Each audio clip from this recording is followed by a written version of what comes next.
Nokia for Education.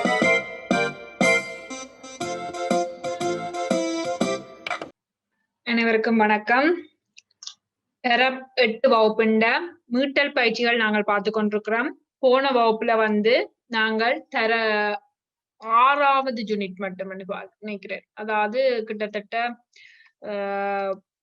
4வது unit மட்டும் என்னென்ன படிக்கணும்ன்ற விஷயங்கள் பார்த்துனாங்க. இன்றைக்கு 5வது யூனிட்ல இருந்து அதுண்ட உங்களுக்கு 5வது யூனிட்ல இருந்து நீங்க என்னென்ன படிக்கணும்ன்றதுண்ட சாம்பிள் சொல்றேன். இப்ப நாங்கள் ఇక్కడ 5வது யூனிட் என்னன்னு பார்ப்போம். பௌதிக கணித்தல்களுக்கான மென்பொருள் பயன்பாடுதான் எங்களோட 5வது யூனிட். உங்களுக்கு தெரிஞ்சிருக்கு. பௌதிக கணித்தல்கள், பௌதிகம் நீங்க உங்களோட கோப்பிலேயோ இல்லாட்டி எங்கேயோ குறித்து வச்சுக்கொண்டீங்கன்னா உங்களுக்கு சுகமா இருக்கும். பௌதிக கணித்தலுக்கான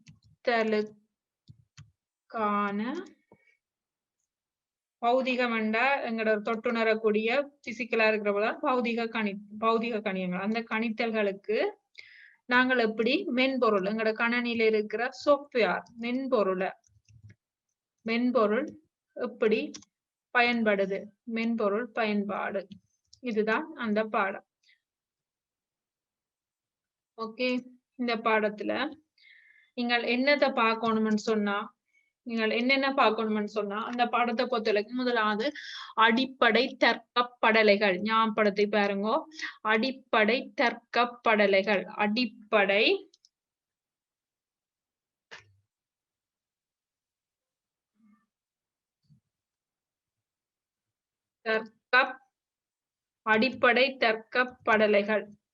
அடிப்படை தர்க்கப்படலைகள் முதலாவதா பாத்துனாங்க. இந்த அடிப்படை தர்க்கப்படல்களுக்கு என்னென்ன கேட் பாத்துனாங்களாண்டா மாத்தோம்.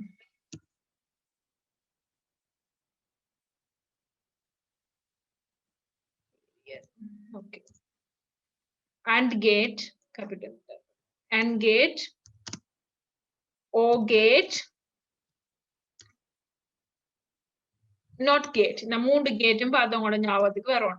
AND கேட் பார்த்தீங்க, அது விஷயம் பார்த்துனாங்க. AND கேட் பார்த்தனான்னு சொன்னாங்க உங்களுக்கு அது ஒரு பெருக்கல் மாதிரின்னு சொன்னோம். பெருக்கல் மாதிரி. அப்ப என்ன ஞாபகம் வச்சிருக்கோம்? அந்த நோட்டேஷன் டாட். அப்ப உங்களுக்கு தெரியணும், அங்க ஏதாச்சும் ஒரு கணியம் சைபரா இருந்தாலே அங்க விட சைபர் தான். அங்க வர்ற விட எங்களோட வறுவிளைவு சைபராக 0 தான் இருக்கும் என்று சொல்லி பார்த்தனாங்க. அதே மாதிரி அதுண்ட குறியீடு உங்களுக்கு தெரியும். அடுத்ததா ஓகேட் என்றா என்னன்னு சொன்னால் கிட்டத்தட்ட அது ஒரு கூட்டலுக்கு சமனா இருக்கும்ன்ற மாதிரி பார்க்கணும்னு சொன்னாங்க. கூட்டல் மாதிரி. அப்ப என்ன, அங்க சைபரோ ஒன்று வந்தா அங்க எங்களுக்கு வறுவிளைவு. இந்த ஒரு சந்தர்ப்பத்திலயும் ஒன்று வந்தோன்னு எங்களுக்கு விளைவு கிடைச்சிடும். ரெண்டுமே சைபரா இருந்தா மட்டும்தான் எனக்கு விட கிடைக்காது. மற்ற அது நோட்டேஷன்.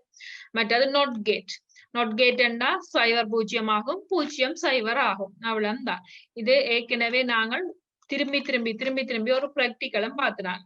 அதை தவிர்த்து அதிண்ட இந்த தர்க்க படலைகள் எல்லாத்தையும் சேர்த்து, இந்த தர்க்க படலைகளை சேர்த்து அது சொல்ற தர்க்கப்படலைன்னா இந்த கேட்ஸ் எல்லாத்தையும் தமிழ்ல சொன்னா தர்க்கப்படலைகள் என்ற சுற்று, அதாவது சர்க்கிட் மாதிரி செய்தா அது இந்த விட என்ன மாதிரி வரும் என்று சொல்லி இந்த விஷயம் பார்த்துனாங்க. இப்ப நீங்கள் எக்ஸாமுக்கு இல்லாத இந்த பாடம் தொடர்பாக நீங்கள் பார்க்கணும்னு சொன்னா இந்த பாடத்துல அடிப்படை தர்க்கப்படலைகள் என்னென்ன, அந்த குறியீடு, பிறகு அதுல வச்சு சுற்று, அதன் வரவுல என்ன மாதிரி என்று இவ்வளவு விஷயத்தை நீங்கள் பார்த்து வச்சிருக்கணும். இப்ப எக்ஸாமுக்கு முதலோ இல்லாது இந்த பாடம் தொடர்பாக உங்களுக்கு ஒரு கிளியரான அறிவு வேணும்னா நீங்கள் இவ்வளத்தையும் பார்த்து வச்சிருக்கணும். ஓகே, அது உங்களுக்கு நான் ஷேர் பண்றேன். எனிவே நாங்க நிறைய திறன் செய்துட்டேன். சும்மா AND கேட் குறியீடு இது 2 இன்புட் A.B, அதாவது பெருக்கப்பட்ட மாதிரி வரும். O gate A plus B கூட்டப்பட்ட மாதிரி. இங்க A கொடுத்தா A பார் அப்படின்னா என்ன, எதிர்மாறு. சைபர் கொடுத்தா ஒன்று கொடுத்தா சைபர், அது எதிர்மாறு உங்களுக்கு சேரும். இதை ஞாபகப்படுத்தி கொள்ளலாம். ஓகே, அடுத்த விஷயம், இந்த பாடம் இவ்வளவுதான் இந்த பாடத்துல இருக்கிற விஷயங்கள். நீங்கள் நிறைய பிராக்டிஸ் பண்ணி கொள்ளணும். ஓகே, அடுத்தது 6வது பாடம். 6வது பாடம் என்ன, உங்களுக்கு ஒரு ஃபன்னான பாடம். என்ன, இணையத்தில் உலாவுவோம்னு பார்த்தனாங்க. உலாவுவோம் என்றுதான் அந்த தலையங்கம் இருந்தது. என்ன, இணையத்தில் உலாவுவோம் இருந்தது. அந்த பாடத்துல நீங்கள் என்னென்ன கருத்துக்களை குறித்து வச்சு படிச்சு கொள்ளணும்னு சொன்னா, முதலாவது அங்க இருக்கிற தேடல் பொறிகள் சர்ச் இன்ஜின்ஸ் வந்து படிச்சுனாங்க. தேடற் பொறிகள் என்னென்ன எனக்கு ஒரு கொஞ்சம் உதாரணத்தை ஞாபகப்படுத்தி பாருங்க. தேடற் பொறி கூகுள், யாஹூ, என்ன கூகுள், யாஹூ, பிங், ask.com இதெல்லாம் ஒரு தேடல் பொறிகள், சர்ச் இன்ஜின்ஸ்.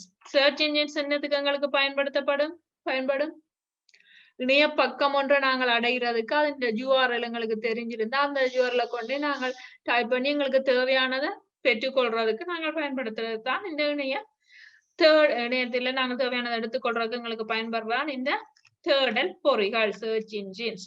அப்ப தேடல் பொறி என்ன மாதிரி இருக்குமென்னு உங்களுக்கு சொன்னான். என்ன உங்களுக்கு தேடல் பொறின்னு சொன்னா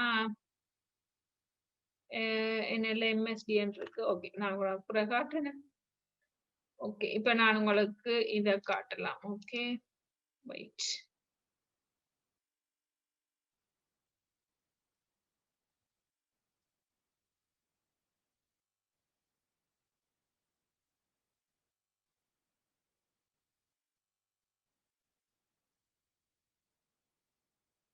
அந்த தேடல் பொறி சம்பந்தமா பாய்கைகளை வந்து நீங்க என்னென்ன பார்க்கணும்னு சொன்னா, தேடல் பொறி சம்பந்தமா எப்படி தேடல் பொறியை நாங்கள் தேடுறது, அதுல எப்படி ஹிஸ்டரிய பாக்குறது, அதுல எப்படி நாங்கள் ஃபேவரட்ன்றத புக் மார்க் பண்ணி வைக்கிறது, ஃபேவரட் பண்ணி வைக்கிறது என்று சொல்லி பார்க்குது நாங்க. ஓகே, நான் உங்களுக்கு அதுண்ட ஒரு சில உதாரணங்களை காட்டுறேன், என்ன மாதிரி செய்யறதுன்னு காட்டுறேன் பாரு. ஓகே ஓகே, இங்க போ. ஓகே, இது ஒரு தேடல் பொறி. ஓகே, MSDN சொல்லி இருக்கும். இதோட குறியீடு வந்து இப்படி இருக்கும். இப்ப இதுல வந்து இந்த 3 குறியீடு இருக்கு பாருங்க. இதுக்குள்ள போய் நீங்கள் கிளிக் பண்ணினீங்கன்னா இங்க ஹிஸ்டரி பார்க்கலாம். ஹிஸ்டரியில போனா நீங்கள் இப்ப என்னென்னலாம் பார்த்த நீங்கள் அந்த ஹிஸ்டரி வரும். இதுல லோட் பண்ணும் ஹிஸ்டரி, என்னென்ன ஹிஸ்டரி இருக்குதுன்னு சொல்லி. ஓகே, நான் இப்ப உங்களோட ஆஃப் எஜுகேஷன் மாதிரி பார்த்தேன்னா, அப்புறம் ஆண்ட்ராய்டு வெர்ஷன்ஸ் பார்த்தேன்னா அப்படின்ற ஹிஸ்டரி இங்க இருக்கு. அடுத்ததா வந்து டவுன்லோட்ஸ், நான் என்னென்ன டவுன்லோட் பண்ணினான்னு இருக்கு. அடுத்ததா செட்டிங்ஸ் இருக்கு. அதைத்தான் நீங்க இவ்விடத்துல பாருங்க, இங்க ஓகேங்க, இதை சொல்றது வந்து ஃபேவரட், எனக்கு பிடிச்ச ஃபேவரட்டான சைடு எல்லாத்தையும் நான் எல்லாம் சர்வ் பண்ணி வச்சிருப்பேன். சர்வ் பண்ணலாம், ஃபேவரட் ஆக்கி வச்சிருப்பேன். அதான் இந்த ஸ்டார். ஓகே, இதுக்குள்ள வந்து நான் எனக்கு தேவையான ஃபேவரட் பார்ல ஷோ பண்றதுக்காண்டி சேரிச்சு வச்சிருப்பேன். இப்ப இதுல நான் என்னென்னலாம் ஃபேவரட்னு கொடுத்து வச்சிருக்கலாம், அது இந்த இது இடத்துல போய் நான் பார்க்கலாம். ஓகே, இவ்வளவுதான் இந்த சர்ச் என்ஜின் தொடர்பாக சின்ன சின்ன விஷயங்கள் உங்களுக்கு தெரியும். அதனால நான் சும்மா இருக்கா சொல்லி காட்டினேன். இந்த என்ன விஷயங்களை நீங்கள் பார்த்து கொள்ளுங்க. ஓகே, அடுத்ததா அப்ப அதையும் நீங்க அதுக்கு எப்படி சர்ச் பண்றேன்னா, நான் எப்படி போய் சர்ச் பண்ணணும். இப்ப உங்களுக்கு ப்ராக்டிக்கல் இல்லைன்னாலும் நீங்க எதிர்காலத்துல செய்யக்குள்ள உங்களுக்கு அதெல்லாம் தேவைப்படும். சும்மா இருக்கா உங்களோட புத்தகத்துல மிக அழகா படங்களோட செய்முறையில இருக்கிறதால அதை பார்த்து கொள்ளணும். ஒரு தேடல் பொறியை எப்படி நீங்கள் பயன்படுத்துவீங்க, தேடல் பொறியில எப்படி தேடுறது, வரலாறு ஹிஸ்டரி பாக்குறது எப்படி, புக் மார்க் பாக்குறது எப்படி, ஃபேவரட் செய்து வைக்கிறது எப்படி. அடுத்தது ஹைப்பர்லிங்க்ஸ், மீ இணைப்புகள். அதாவது ஒரு நீ ப்ளூ கலர்ல சில இடங்கள் இருக்கும் பிள்ளைகள் டெக்ஸ்ட், அதை நீங்க கிளிக் பண்ணிக்க வேற ஒரு கண்டென்ட்டுக்கு போய் சேருவீங்களே, அதுதான் மீ இணைப்புகள்னு சொல்றது. மீ இணைப்புகள் ஹைப்பர் லிங்க்ஸ், அதாவது திறக்கப்பட்ட இணையதள பக்கம் ஒன்றினூடாக அந்த மீ இணைப்பை கிளிக் பண்ணி அடிக்கோட்டுட்டு நீல நிறத்துல இருக்கு பொதுவா, அதை நீங்கள் கிளிக் பண்ணிக்க அது வந்து உங்களை என்ன வேற இடத்துக்கு கொண்டு போகும். அது தொடர்பான அதுல எங்க லிங்க் பண்ணிருக்கோம் அங்க. மற்றது பேக்வேர்ட் ஃபார்வர்ட், முன்னுக்கு போகலாம் பின்னுக்கு வரலாம். மற்றது வந்து நான் இப்ப உங்களுக்கு காட்டினான் வந்து ஒன்றுக்கு மேல நிறைய டேப்ஸை நான் ஓபன் பண்ணி அதுல வச்சிருக்கலாம்.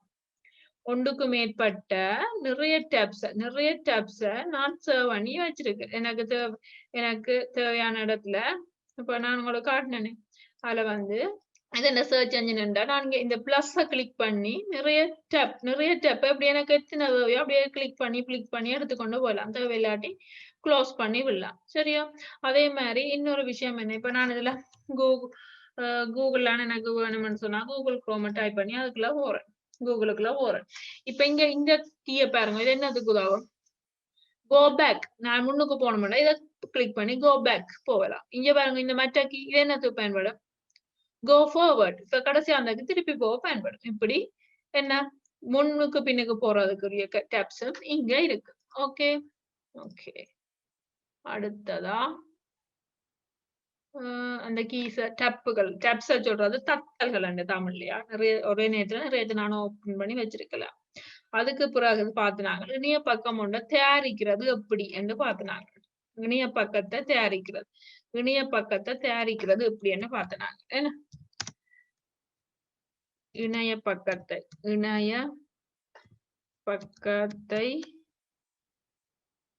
தயாரித்தல் உங்களுக்கு ஃபுல்லா இல்ல ஒரு கொஞ்சம் எப்படி தயாரிக்கணும்னு சொல்றாங்கன்னா ஒரு பேசிக் மாதிரி உங்களுக்கு இருந்தா என்னென்ன தயாரிக்கணும் அந்த ஸ்டெப்ஸ் என்ன ஞாபகப்படுத்தி பாருங்க. இணைய பக்கம் ஒன்றை தயாரிக்கிறதுக்கு என்ன ஸ்டெப்ஸ் என்ன தேவை. நான் இப்ப இந்த ஒரு பேஜ் ஒரு இன்டர்நெட் பக்கம் செய்ய போறேன்னா அந்த பக்கத்தை தொடங்குறதுக்கு என்ன தேவை, அந்த பயனர்கள் அந்த யூசர்ஸ் முதல் தெரியணும். அப்ப அதுக்கேற்ற மாதிரி தானே நான் செய்யலாம் இந்த வெப்சைட். அப்ப சோ அது பார்ப்போம். அடுத்ததா வந்து லே அவுட் அண்ட் ஸ்ட்ரக்சர்ன்னு சொல்றது தளக்கோளம் மற்றும் அமைப்பு. அதாவது நான் கிரியேட் பண்ண போற பேஜ் என்ன மாதிரியான ஒரு டிசைன்ல இருக்கணும், அந்த லே அவுட் என்ன மாதிரி, அந்த அமைப்பு என்ன மாதிரி இருக்கணும் சொல்லி ஒரு ஸ்கெட்ச் போட்டு கொள்ளணும். அதுக்கு பிறகு மூன்றாவது ஸ்டெப் என்ன திட்டமிடலும் வடிவமைப்பு. என்னென்ன நிறம், என்னென்ன எழுத்து பாவிக்க போறேன், என்ன அளவுல பாவிக்க போறேன், எந்த தலையங்கமோ என்னதுக்கு என்ன கலர்ல என்ன எழுத்து எந்த ஸ்டைல்ல பாவிக்க போறேன், அதுல என்னென்ன தகவல் இருக்கிற தகவல்களை வாசிக்கக்கூடிய மாதிரியும் இலகுவா விளங்கக்கூடிய மாதிரியும் எப்படி நான் அமைக்க போறேன் எல்லாம் டிசைட் பண்ணுவோம். அதுக்கு பிறகு எல்லாம் டிசைட் பண்ணி முடிஞ்சு அப்புறம் நாலாவது ஸ்டெப் என்ன வழி கண்டறிதல். எப்படி நான் செய்ய போறேன்னா அதுக்கு ஒரு பார்த்து அதுக்கு ஏற்ற மாதிரி டிசைட் பண்ணி அதை நீங்கள் செய்ய தொடங்குவீங்க. ஒரு பக்கத்தோட ஒரு பக்கத்தை எப்படி இணைக்கிறதுன்னு சொல்லி எல்லாத்தையும் கடைசியா என்ன செய்வீங்க வரைவியல் பயன்பாடுன்னா கிராபிக்ஸ் எல்லாம் என்ன மாதிரி வைக்கணும், அது எப்படி யூசருக்கு பொருத்தமா இருக்குதுன்னு பார்த்து அதுக்கேற்ற மாதிரி பயன்பாடுக்கு ஏற்ற மாதிரி உங்களோட சைடை மாத்தி வைப்பீங்க. இதுதான் ஒரு இணையதளத்தை தயாரிக்கூடிய ஸ்டெப்ஸ். இணையதளத்தை தயாரிக்க தேவையான இந்த இணையதளம் தயாரிக்கிறேன்னு சொன்னா அதுக்கு உங்களுக்கு என்னென்ன இப்ப பார்த்தோம்னா இதெல்லாம் இதுதான் இருக்கும். என்னென்ன தொழில்நுட்பம் தேவைப்படும், என்ன தொழில்நுட்பம் இந்த இணைய பக்கத்தை தயாரிக்கிறதுக்கு என்ன தொழில்நுட்பம் உங்களுக்கு தேவைப்படும். தொழில்நுட்பம் அது மாறும், அது டைப் பண்ணிக்க அப்படித்தான் பிறகு வரும் பாருங்க. தொழில்நுட்பம் என்ன தொழில்நுட்பம் நான் எனக்கு இந்த வெப்சைட் அதாவது சாரி வெப் பேஜ் இணைய பக்கம் ஒன்று தயாரிக்கிறதுக்கு எனக்கு என்னென்ன தொழில்நுட்பம் தேவைப்படும் பாத்துனாங்க பிரிச்சு. அதுல என்னென்ன தொழில்நுட்பம் HTML தேவைப்படலாம். HTML படிச்சாங்க, அதை விட HTML பேசிக்ஸ் தான் சொன்னாங்க. அதை தவிர CSS, Dreamweaver, PHP, PS, Microsoft இல்ல MySQL, HTML, CSS, MySQL, PHP, Dreamweaver போன்றதில் தேவைப்படும். இதான் தொழில்நுட்பத்துக்குள்ள இதை சொல்லணும். அதை தாண்டி அங்க பயன்படுத்தப்படுற உருவாக்குறதுக்கு பயன்படுற மென்பொருட்கள், அதாவது பிளாட்ஃபார்ம் சொல்லுவேன். மென்பொருட்கள் அதாவது மேடைன்னு சொல்றதா தமிழ்ல என்னென்ன மென்பொருள் தேவைப்படுது. இந்த வெப்சைட் வெப் பேஜ் இணைய பக்கம் தயாரிக்கிறதுக்கு என்னென்ன மென்பொருள் எனக்கு தேவைப்படுது. என்ன மென்பொருள் மேடைன்னு சொல்றதா வெறும் மென்பொருள்னு சொல்லல, அது மென்பொருள் மேடைன்னு சொல்லணும். பிளாட்ஃபார்ம் என்னென்ன மென்பொருள்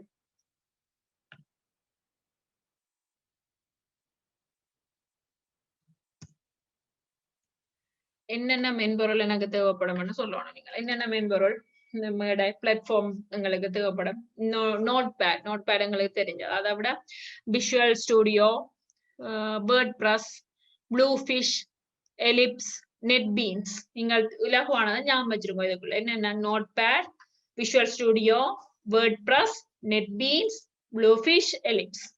அதுக்கு பிறகு ஒட்டுக்கள் டெக்ஸ்ட் அண்ட் எலிமெண்ட்ஸ் என்னன்னு பார்த்துனாங்க. ஒட்டுக்கள் HTML போய் ஒட்டுக்கள் என்ன, அதுல வர எலிமெண்ட்ஸ், அதாவது ஒவ்வொரு உறுப்புகளும் என்ன மாதிரி இருக்கும், நான் HTML எப்படி எழுதணும் சொல்லி அந்த ஒட்டுக்கள் டேக் அல்லது எலிமெண்ட்ஸ் எப்படி இருக்கும்னு பார்த்தாங்க. அதாவது HTML ஹெட், அப்புறம் இட்டாலிக் ஒரு HTML டேக்குகளை ஹெட் எழுதி பாடி எழுதி அதுக்குள்ள ஒவ்வொன்றும் என்ன மாதிரி எழுதுறேன்னு சொல்லி ஒவ்வொரு டேப்பும் பார்த்துனாங்க. இவ்வளவு தான் உங்களோட மொத்த பாடம். 6ஆம் முதலாவது பாடம் அன்றைக்கு பார்த்து நாங்க 1ல இருந்து 4, இன்றைக்கு 5ல இருந்து 6. ஓகே, இவ்வளவுத்துக்குள்ளேயும் நோட்ஸ் இவ்வளவு கேட்டகரிக்குள்ளேயும் நாங்கள் படிச்சதுல நீங்க திரும்பி திரும்பி பாத்தீங்கன்னா ஓகே. இப்ப இன்னொரு விஷயம் இவ்வளவு தான் லெசன் என்ற அவ்வளோத்தோட உங்களுக்கு முடிஞ்சது. போதுமான அளவு நாங்கள் மீட்டலும் செய்தாச்சு. Thank you and good bye. Dear students, தொடர்ந்தும் கியாஃபோ எஜுகேஷன் மூலமாக நடாத்தப்படும் வகுப்புகளில் கலந்து கொள்ள இந்த சேனலை சப்ஸ்கிரைப் பண்ணுங்கள், பெல் பட்டனை கிளிக் பண்ணுங்கள்.